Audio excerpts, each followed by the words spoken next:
হংকংয়ে আবাসিক ভবনে ভয়াবহ আগুনের ঘটনায় মৃতের সংখ্যা বেড়ে প্রায় দাঁড়িয়েছে 94 জনে। গুরুতর আহত হয়েছে অনেকেই, তবে এখনও নিখোঁজ প্রায় 279 জন। প্রাথমিক তদন্ত অনুযায়ী প্রতিটি তলার লিফটের জানালাগুলো খুব সহজে জ্বলে উঠতে পারে এমন দ্রব্যবস্তু দিয়ে ঢাকা থাকার কারণে ভবনগুলোর ভেতরে আগুন দ্রুত ছড়িয়ে পড়ে। অবশেষে ধীরে ধীরে নিয়ন্ত্রণে আসছে হংকংয়ের আবাসিক ভবনের আগুন। ভয়াবহ আগুনে দমকল কর্মীসহ বহু মানুষ প্রাণ হারিয়েছে। হতাহত আরও বাড়তে পারে বলে জানিয়েছেন সংশ্লিষ্টরা। পুড়ে যাওয়া ভবনগুলো থেকে বেশ কয়েকজনকে জীবিত উদ্ধার করা হয়েছে বলেও জানা গেছে।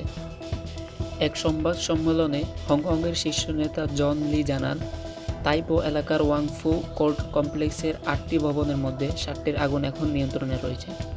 কমপ্লেক্সের কিছু অ্যাপার্টমেন্ট থেকে ঘন ধোঁয়ার পাশাপাশি এখনও আগুন জ্বলতে দেখা যাচ্ছে, আর নিভে যাওয়া ভবনগুলোতে চলছে তল্লাশি। জন লি বলেছেন, বৃহস্পতিবার ভোরে 279 জনের সাথে যোগাযোগ বিচ্ছিন্ন হয়ে যায়। ধ্বংসপ্রাপ্ত ভবনের ভিতরে এখনও কতজন আছে সে সম্পর্কে কোনো আপডেট দেয়নি কর্তৃপক্ষ। ক্ষতিগ্রস্ত বাসিন্দাদের জরুরি আবাসনের জন্য 9টি আশ্রয় কেন্দ্র খোলা হয়েছে। সেখানে শত শত মানুষ আশ্রয় নিয়েছে। প্রয়োজনে আরও আশ্রয় কেন্দ্র খোলার প্রস্তুতি রয়েছে।